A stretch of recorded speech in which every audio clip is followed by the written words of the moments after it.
নমস্কার দেবী এবং সজ্জনগণ। পশ্চিমবঙ্গের ইলেকশনের রেজাল্ট ডিক্লেয়ার হওয়ার আগে পশ্চিমবঙ্গে বিজেপির উত্থান সম্পর্কে কোনো লোকের কোনো প্রেডিকশনই ছিল না, অনেক লোকের কনফিডেন্সই ছিল না, কিছু লোক তো ভীষণ চওড়া হয়ে গিয়েছিল। 4 तारीख रिजल्ट निकलने के बाद आप जहां भी भाग जाएं आप छुप नहीं पाएंगे। 4 তারিখ 12টার পরে কোন জল্লাদের কত ক্ষমতা আর কার দিল্লির বাবা কাকে বাঁচাতে আসে আমি 4 তারিখ দেখব। কিছু কাটা চামচে তো রাস্তায় ব্রেক ড্যান্স আরম্ভ করেছিল। अमित शाह 15 दिन से बंगाल में बैठे हुए हैं। 15 साल भी बैठ जाएंगे ना तो बंगाल को जीतने नहीं पाएंगे अमित शाह।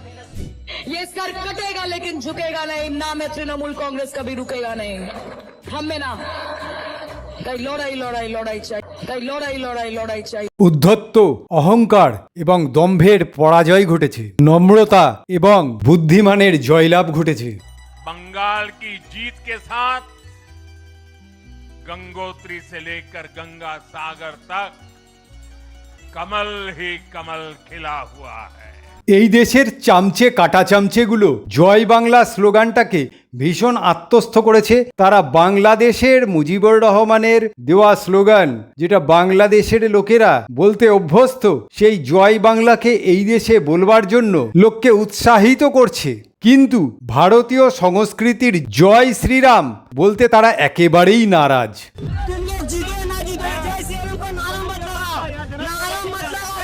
এই দেখে 2001 সালে ভারতীয় সংসদে অটল বিহারী বাজপেয়ীর বলা একটি কথা খুব মনে আসছে। তিনি বিরোধীদের উদ্দেশ্যে বলেছিলেন, আপনারা বিজেপির বিরোধিতা করুন, ক্ষতি নাই, কিন্তু জয় শ্রীরামের বিরোধিতা করবেন না, তাহলে আপনারা নিশ্চিহ্ন হয়ে যাবেন। কথাটা আজকের দিনে দেশের কংগ্রেসের জন্য, সম্পূর্ণ বিরোধী দলের জন্য, বর্তমানে পশ্চিমবঙ্গে মমতা সরকারের জন্যও একেবারে সম্পূর্ণভাবে মিলে যাচ্ছে। कि बीजेपी से आपको लड़ना है एक दिन, मगर राम से मत लड़िए। বিজেপির সঙ্গে পাঙ্গা নেওয়ার পরিবর্তে মমতা ব্যানার্জি এবং তার চেলাচামুন্ডারা জয় শ্রীরামের সঙ্গে পাঙ্গা নিতে গেছিল। ফলশ্রুতি হিসাবে 4 মে মমতা ব্যানার্জির পার্টি এবং সরকারের অন্তর্জলি যাত্রার পরে হাওড়া ব্রিজের অবস্থাটা একবার দেখুন।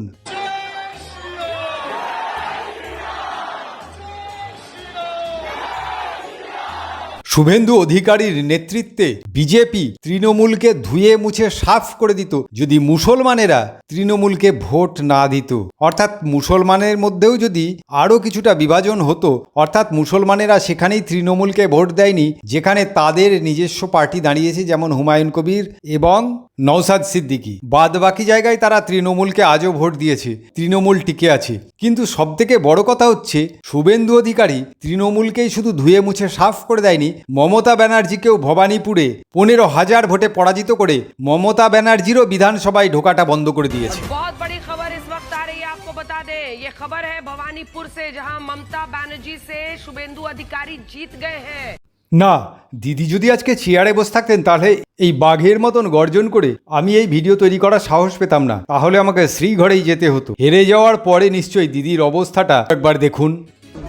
मेरा तो इतना लाइफ खराब हो गया है, इतना लाइफ खराब हो गया है मेरा।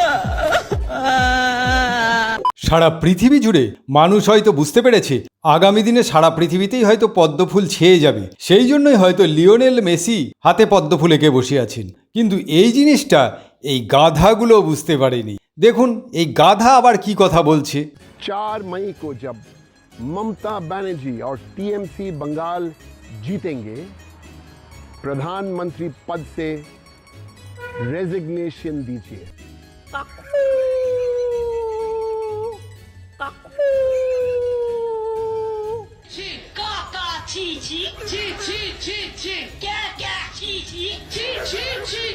हम्बा हम्बा रम्बा रम्बा कम्बा कम्बा दुम्बा दुम्बा बुम्बा बुम्बा बम्बा बम्बा।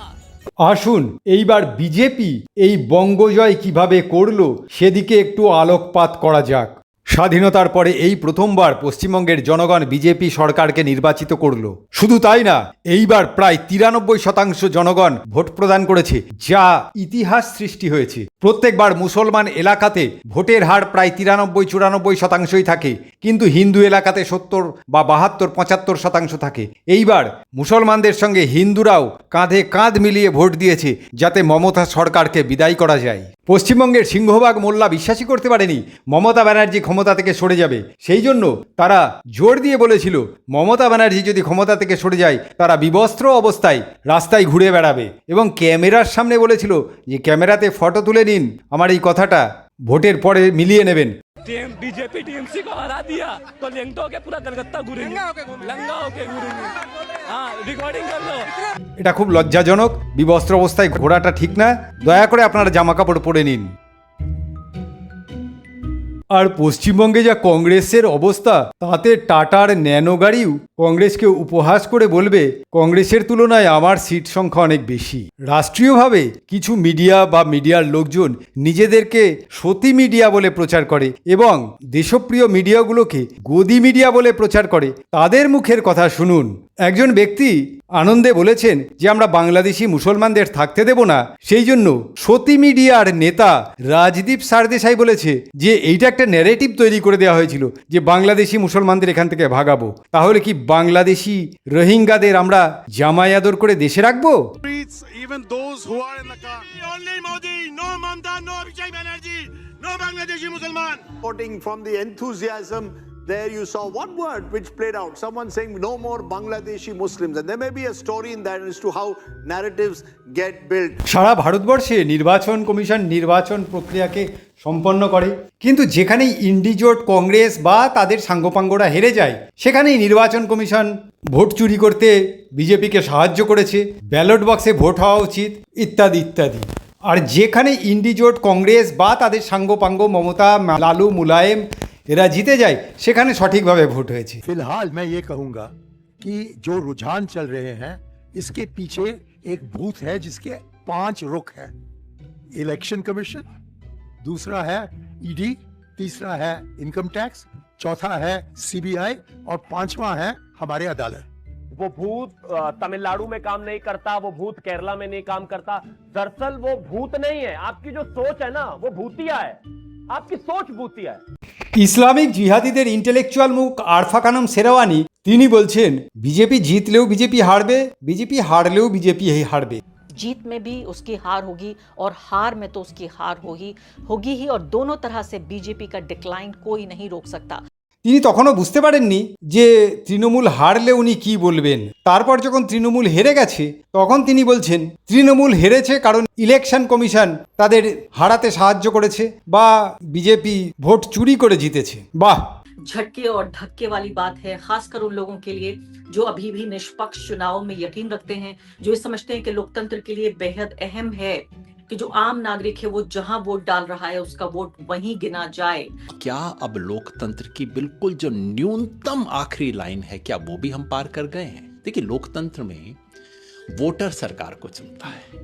अगर सरकार वोटर को चुनने लग जाए, केंद्र सरकार राज्यों के वोटर को चुनने लग जाए, फिर क्या होगा? এই বিশ্ববিদ্যালয় থেকে পাশ করা লোকেরা বা ছাত্র নেতারা যখন গলায় গামছা জড়িয়ে বিহারি দেহাতি গ্রাম্য সেজে কথা বলে, সাধারণ জনগণের সঙ্গে মিশে গিয়ে জনগণের নেতা হতে চায়, তখন মনে রাখতে হবে এই লোকগুলো দেশের সবথেকে বড় শত্রু।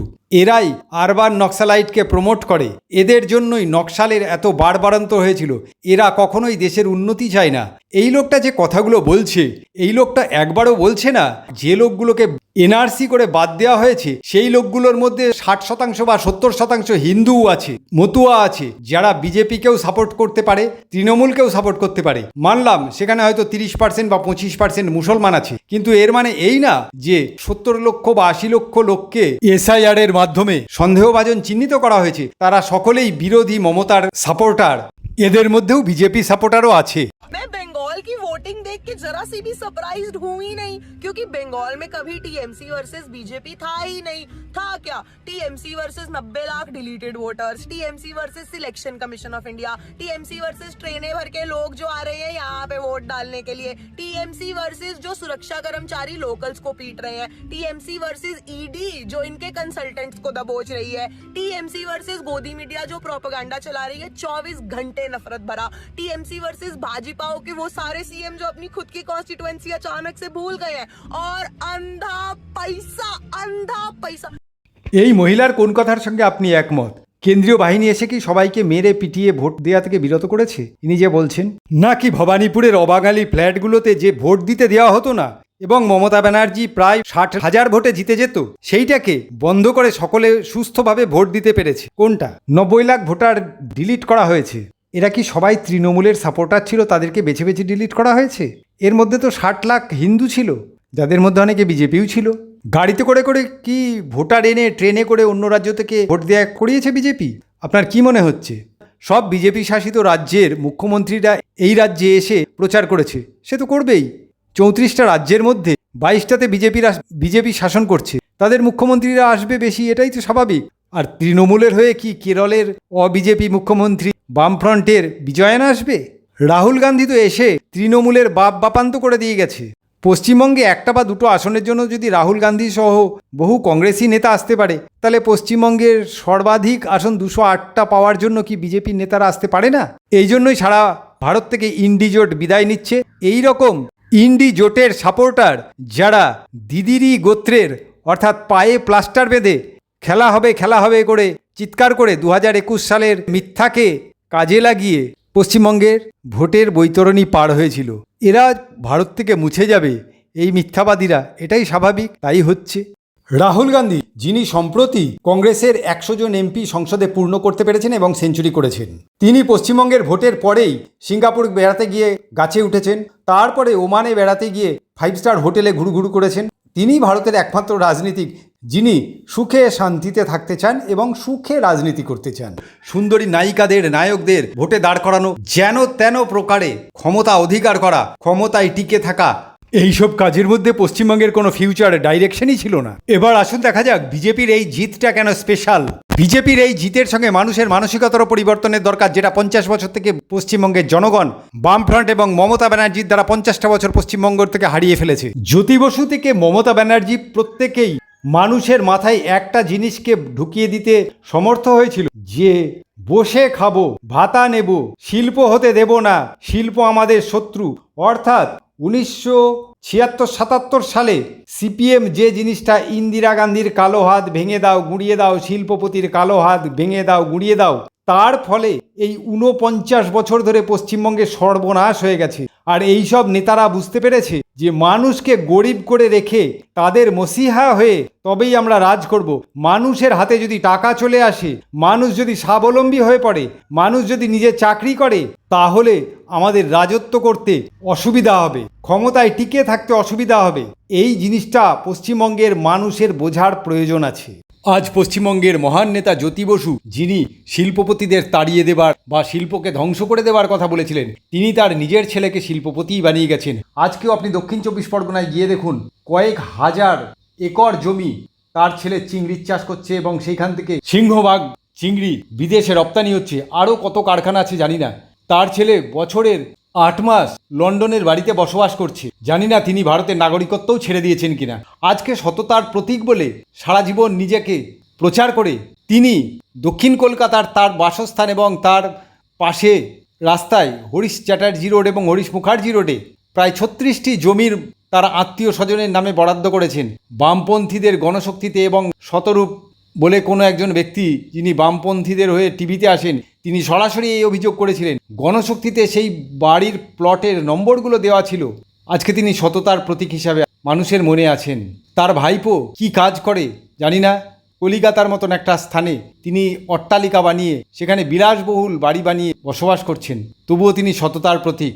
রাজনৈতিকভাবে 4 তারিখে মমতা ব্যানার্জির মৃত্যু ঘটেছে এবং আজকে মমতা ব্যানার্জি একটি পচা গলা রাজনৈতিক ব্যক্তিত্ব, যেখান থেকে সকলেই পালিয়ে আসতে চাইছে, কারণ পচাগলা রাজনৈতিক ব্যক্তিত্ব পচাগলা জিনিসের পাশে তো থাকা যায় না, সেই জন্য তার দলের লোকেরাও তাকে অবজ্ঞা করছে।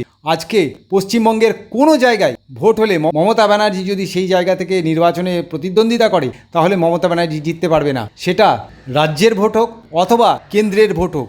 21 সালে শুভেন্দু অধিকারীর কাছে মমতা ব্যানার্জি হেরে যাওয়ার পরে সুব্রত মুখার্জিকে তার এমএলএর সিট ছাড়তে বলেছিলেন এবং সেখান থেকে তিনি জিতেছিলেন এবং সুব্রত মুখার্জি আবার অন্য জায়গা থেকে গিয়ে জয়লাভ করেছে।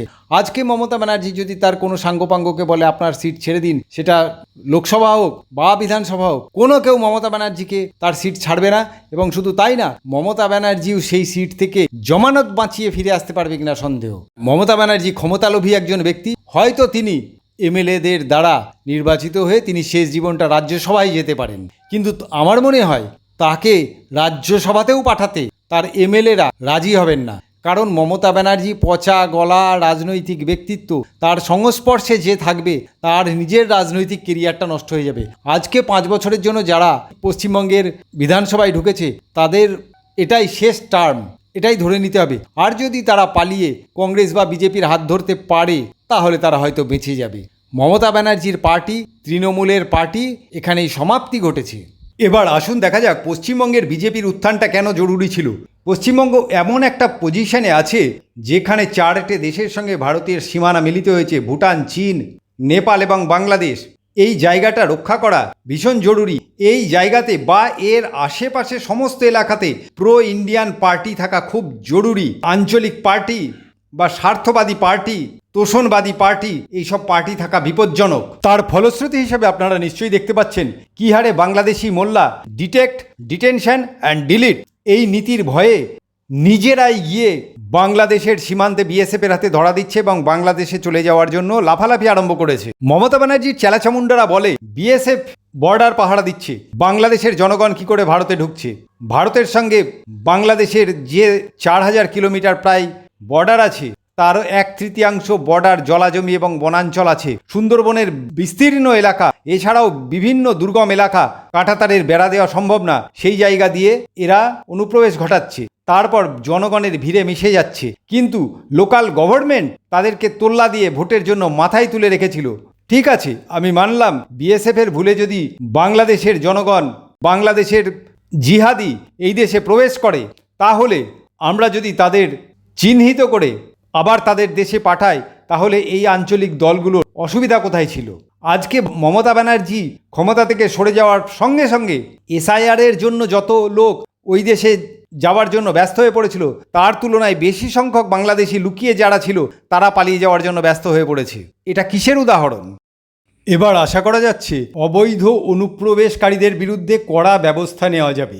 এসআইআর, সিএএ, এনআরসি এগুলোকে সুন্দরভাবে চালু করা যাবে বা ইমপ্লিমেন্ট করা যাবে। সবথেকে বড় কথা হচ্ছে পশ্চিমবঙ্গে বিজেপির ক্ষমতা পাওয়ার সঙ্গে সঙ্গে আসামে এবং নর্থ ইস্টের পুরোটাই এই বর্ডার এবং চিকেন নেক এলাকাটা প্রো ইন্ডিয়ান বিজেপির শাসনাধীন হলো, যার ফলে ভারতের নিরাপত্তাজনিত স্ট্র্যাটেজিক্যাল পয়েন্ট থেকে ভারত অনেকটাই এগিয়ে গেল।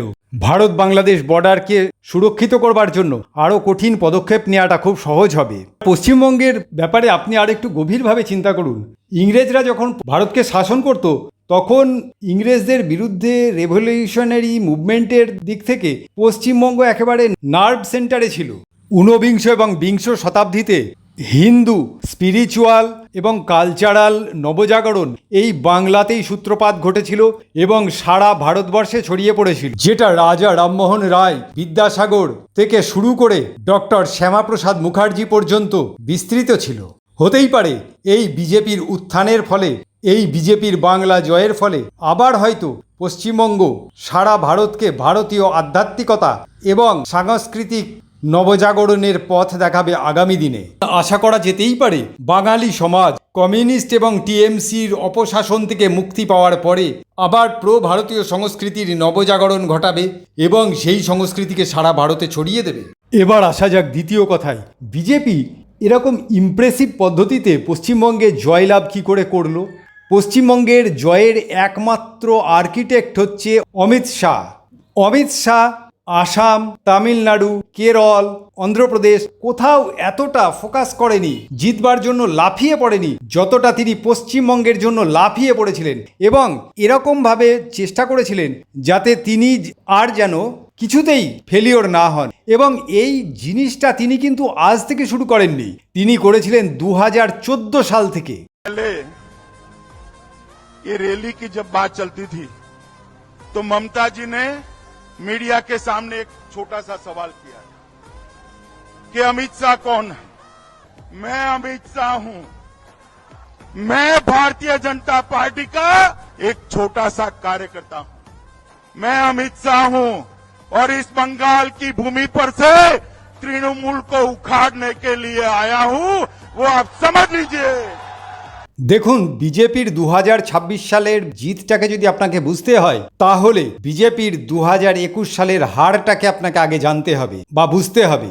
5 বছর আগে বিজেপি যে ক্যাম্পেইনটা করেছিল, অর্থাৎ 2021 সালে ইলেকশনে হেরে যাওয়ার পর বিজেপি তার বিশ্লেষণ করেছে, তখন বিজেপি মমতা ব্যানার্জিকে খুব হালকাভাবে নিয়েছিল এবং দিদি ও দিদি ইত্যাদি কথা প্রধানমন্ত্রী বলেছিলেন, পিসি এবার তুমি ফিরে যাও ইত্যাদি কথা বলেছিলেন এবং দিদিকে ভীষণ পার্সোনাল অ্যাটাক করে ফেলেছিলেন। কিন্তু উল্টো দিকে মমতা ব্যানার্জি তার পায়ে প্লাস্টার বেঁধে হাসপাতালে শুয়ে আমি এককালে ভীষণ বড় হকি প্লেয়ার ছিলাম ইত্যাদি কথা বলে জনগণের সিম্প্যাথি কুড়াতে সমর্থ হয়েছিলেন। দিদিকে পার্সোনাল অ্যাটাক করাটা বিজেপির জন্য ব্যাকফায়ার করে গিয়েছিল। দ্বিতীয়ত, 2021 সালে হেরে যাওয়ার পরে বিজেপি আইডেন্টিফাই করেছিল তারা 40টা সিট 10,000-এর কম মার্জিনে হেরেছে এবং 20টা সিট তারা 5,000-এর কম মার্জিনে হেরেছে। এই 6 বছরে অমিত শাহ সেই মার্জিনটাকেই ব্রিজ করবার জন্য চেষ্টা করেছেন। 2026 সালের নির্বাচনে বিজেপির মূল লক্ষ্য ছিল পুরোপুরি পলিটিক্যাল রি-ইঞ্জিনিয়ারিং করা এবং দিদিকে পার্সোনাল অ্যাটাক করা থেকে বিরত থাকা। 2021 সালের পরেই অমিত শাহ সুনীল বনশালকে এখানে পাঠিয়েছিলেন, যিনি ইউপিতে বিজেপির সংগঠনের স্ট্রাকচারাল ইঞ্জিনিয়ার ছিলেন। এই সুনীল বনশাল কি করেছিলেন, তিনি সেলিব্রিটিদের আগেই দূর ভাগিয়ে দিয়েছিলেন। তিনি বুঝতে পেরেছিলেন সেলিব্রিটিরা ভোটের সময় আসে তাদের প্রয়োজনে বা তাদের ধান্দায় তারা আবার অন্য দল বদল করে নেয় এবং হেরে গেলে তো কোনো কথাই নেই, তারা আবার পালিয়ে যায়। সুনীল বনশাল লোকাল নেতাদের ক্রেডিবিলিটিকে মূল্য দিয়েছিলেন। দ্বিতীয়ত, ভোটের আগে অমিত শাহ কলকাতায় 5 ঘন্টা মিটিং করেছিলেন কাডারদের সঙ্গে। তিনি প্রত্যেকটা কাডারকে নির্দেশ দিয়েছিলেন চেষ্টা করে প্রত্যেকটা সিটে মার্জিন 20,000-এরও বেশি বাড়াতে হবে। তার সঙ্গে তিনি জনগণের কাছে অঙ্গীকার করেছিলেন তিনি সিন্ডিকেট রাজ খতম করবেন, 45 দিনের মধ্যে বর্ডার ফেন্সিং করবেন। তিনি সামাজিক সুরক্ষা প্রকল্পে লক্ষ্মীর ভাণ্ডারকে অন্নপূর্ণা যোজনায় পরিবর্তন করে 3,000 টাকা প্রত্যেক মাসে মহিলাদের ব্যাংক অ্যাকাউন্টে দেওয়ার কথা ঘোষণা করেছেন। বৃদ্ধ এবং প্রতিবন্ধীদের ভাতা তিনি বৃদ্ধি করবেন বলেছেন। ইউথদের জন্য তিনি জব ক্রিয়েশনের কথা বলেছেন এবং মেজর ইনফ্রাস্ট্রাকচার পরিবর্তনের কথা বলেছেন। পশ্চিমবঙ্গে মহিলা নিরাপত্তার কথাও তিনি বলেছেন এবং আরজিকরে যে মহিলা ডাক্তারকে অ্যাসল্ট করা হয়েছিল এবং তাকে মার্ডার করা হয়েছিল তার মা রত্নাদেবী পানিহাটি থেকে নির্বাচনে প্রতিদ্বন্দ্বিতা করেছিলেন, তার হয়ে প্রধানমন্ত্রী প্রচারে গিয়েছিলেন এবং তার বিচারের প্রতিশ্রুতি দিয়েছিলেন। এবার আপনি দেখুন বিজেপির জয়লাভের পরে মহিলাদের মধ্যে কিরকম উৎসাহ এবং পরিবর্তন আপনি দেখতে পাচ্ছেন। हम लोग 15 साल से अत्याचारित हो रही है। आप लोग देखा है बांग्ला का लड़का कलकी के साथ क्यों बलात्कार होती थी, तो हमारा जो मुख्यमंत्री तो कैसा कैसा बात करती थी, वो बोलती थी जे हमने को भी तो 15,000 टका दिया जाएगी, जो फुल डे भर 40,000 दिया जाएगी, क्योंकि आप लोग जानते हैं मेरा कामदुनी में मेरा सहेली के साथ बलात्कार हुआ था। हम आंदोलन किया था, वो मुख्यमंत्री ने बोला था जब मैं महामारी हूँ, तब से मेरा फैमिली का ऊपर मेरा ऊपर टॉर्चर शुरू हो गया था। मैं जेल भी खटी, मेरा घर पे बम मारी, मेरा खून का हुमकी दिया, बहुत कुछ सहना पड़ा, किंतु इंसाफ नहीं मिला हमको, हमारा सहेली को। इसलिए हम चाहते थे जब बांग्ला का माँ बहन को इंसाफ मिले। आज जय हुआ बांग्ला का माँ बहन का, जय हुआ हमारा, जय हुआ, बहुत खुश है। শুধু এই মহিলারাই নয়, আপনি নিজেই দেখুন পশ্চিমবঙ্গের কীরকম খারাপ অবস্থাটা হয়ে দাঁড়িয়েছিল। ন্যাশনাল ক্রাইম ব্যুরোর রিপোর্ট অনুযায়ী সারা ভারতের মধ্যে পশ্চিমবঙ্গে সবথেকে বেশি পলিটিক্যাল মার্ডার হয়। ন্যাশনাল ক্রাইম ব্যুরোর মত অনুযায়ী 1999 সাল থেকে 2016 সাল পর্যন্ত প্রত্যেক বছরে গড়ে 20 জন ব্যক্তি পশ্চিমবঙ্গে পলিটিক্যাল মার্ডার হতো প্রত্যেক বছরে। 2019 সালের ভোটের পরে কমপক্ষে 47 জন রাজনৈতিক ব্যক্তিত্বকে খুন করে দেওয়া হয়েছিল। ঘটনার ভয়াবহতা এতটাই ছিল, কলকাতা হাইকোর্ট সিবিআই তদন্তের নির্দেশ দিয়েছিল। খুন, মহিলাদের উপর অত্যাচার, ঘর থেকে তাড়িয়ে দেওয়া, শারীরিক নির্যাতন ইত্যাদি চূড়ান্ত সীমায় পৌঁছে গিয়েছিল। এনআরসিবির ডেটা বলছে পশ্চিমবঙ্গে মহিলাদের হারিয়ে যাওয়া বা ইল্লিগাল ট্রাফিকিংয়ের কেসে পশ্চিমবঙ্গ ভারতের মধ্যে দ্বিতীয় কুখ্যাত স্থানে অবস্থান করছে। কেবলমাত্র 2018 সালেই পশ্চিমবঙ্গে প্রায় 31,000 মহিলা হারিয়ে গিয়েছিল এবং এর থেকে কিছু বেশি অর্থাৎ 2000 বেশি ছিল, অর্থাৎ 33,000 মহিলা হারিয়ে গিয়েছিল মহারাষ্ট্র থেকে। কিন্তু আপনাকে মনে রাখতে হবে মহারাষ্ট্রের জনসংখ্যা পশ্চিমবঙ্গের তুলনায় অনেক বেশি এবং পশ্চিমবঙ্গে মহিলাদের হারিয়ে যাওয়ার কেস থানাতে নিতেই চায় না। থানাতে গেলেই বলে আপনার মেয়ে হয়তো কাউরির সঙ্গে পালিয়ে গিয়েছে অথবা নিজেই কোথাও চলে গিয়েছে ইত্যাদি বলে হয়রানি করা হয় এবং প্রথমে কেস লজই করা হয় না। অর্থাৎ পশ্চিমবঙ্গে মহিলাদের পার ক্যাপিটা হারিয়ে যাওয়ার সংখ্যা মহারাষ্ট্রের তুলনায় নাটকীয়ভাবে অনেক বেশি। এনআরসিবির রিপোর্ট অনুযায়ী পশ্চিমবঙ্গে মহিলাদের উপর অত্যাচারের হার অন্য জায়গার তুলনায় অনেক বেশি। আপনি চিন্তা করে দেখুন, আরজি করের যে ডাক্তার নির্যাতন এবং হত্যা হয়েছিল সেই আরজি কর কলেজের প্রিন্সিপাল সন্দীপ ঘোষ, যার সম্পর্কে অভিযোগ উঠেছিল তিনি মমতা ব্যানার্জির খুব কাছের লোক, প্রথমে তাকে সাসপেন্ড না করে অন্য জায়গায় ট্রান্সফার করে দেওয়া হয়েছিল এবং তারপরে বা জনরোষের ধাক্কায় তাকে সাসপেন্ড করা হয়েছিল।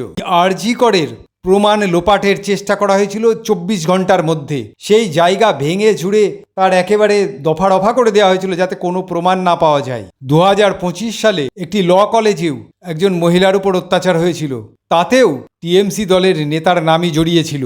এরপরে নিশ্চয়ই আপনাদের সন্দেশখালির ঘটনাও মনে আছে, যেখানে মহিলাদেরকে সিস্টেমেটিক্যালি টিএমসির লিডারেরা অ্যাসল্ট করত এবং যারা এই অত্যাচার করত তাদেরকেও বহুদিন টিএমসির ছত্রছাওয়ায় অভিযোগ তো এটাই ওঠে যে লুকিয়ে রাখা হয়েছিল, তারপরে জনরোষের চাপে সেই নেতাকে গ্রেপ্তার করা হয়েছিল।